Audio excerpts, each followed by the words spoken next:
Hello, hello mga kakuking mami! Andito po tayo sa aking luto serye. Nagsalang po ako ng tilapia. Opo, paksiw na tilapia muna tayo ngayong gabi.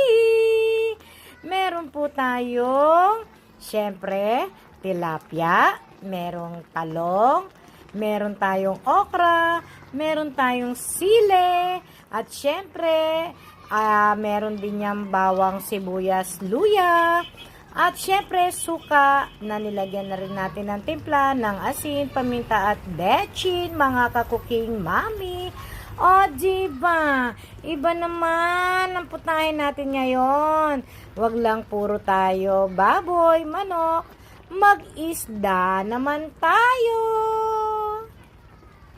O, diba, mga kakuking mami?